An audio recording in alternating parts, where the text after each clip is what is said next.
Nabigo nga itong si Lynette sa kanyang mga ninanais na makalaya nga dito kay Carlos. Dahil itong si Carlos, habang pala ito nakatalikod ay pinagpalit ang pagkain. Kaya naman si Lynette ang natamaan sa kanyang sariling patibong. Nakatulog siya at nagising na lamang siya at nakagapos ang kanyang mga kamay sa isang higaan.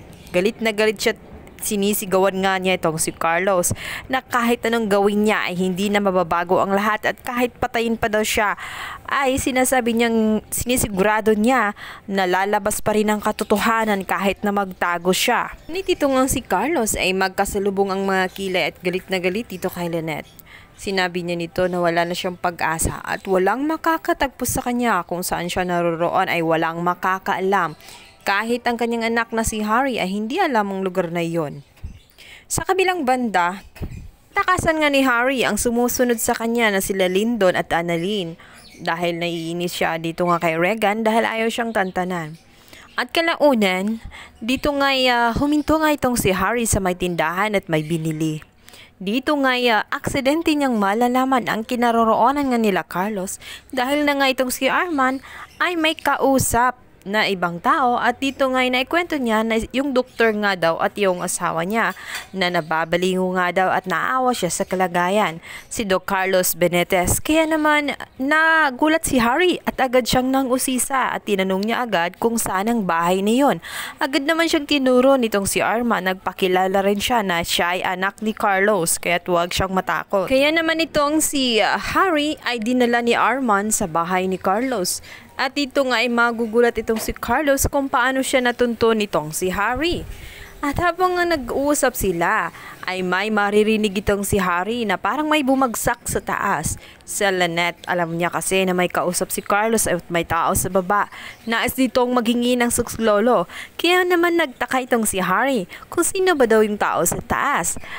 At kung si Tita Lynette ba daw niya yon, gusto niya ang puntahan. At dito ngay makikita niya ang kalagayan ni Lynette na nakagapos. Dito'y nagmamakaawa siya kay Harry na tulungan siya upang ilabas sa bahay na iyon dahil hindi niya kaya na pakisamahan pa ang kanyang daddy na si Carlos.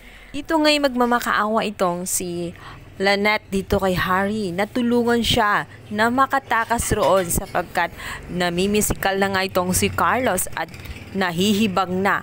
Hindi niya kayang tanggapin ang katotohanan na tuluyan na silang maghihiwalay sapagkat mali ang kanyang mga pinagagawa at dahil na rin sa ginawa niya kay Irene kaya nawala na siya ng tiwala dahil maraming kasinungalingan ang ginagawa nga itong si Carlos sa kanya. Sinabi ni Harry na nais na muna niyang makitulog sa bahay na iyon sapagkat nais niyang makalayo sa mga kumakalat nga na balita dahil nga umuugong na nga kasi ang balita na si Doc Carlos ang pumatay ng kanyang Tita Irene. Kaya naman apektado nga itong si Harry sa sitwasyon na kinakaharap niya ngayon. At gusto nga niyang mangyari ay sumuko na nga sana ang kanyang daddy. Subalit mas gusto ng kanyang daddy na mapag-isa.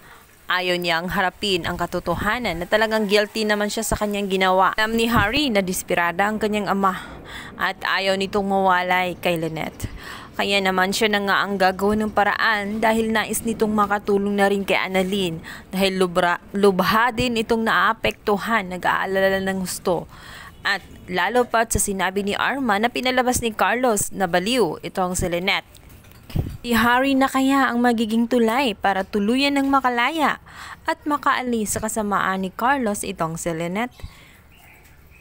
Abangan ang lalong umiinit na tagpo na abot kamay na pangarap. Thank you for watching. Please don't forget to like and subscribe my YouTube channel. Thank you so much guys. God bless. Bye!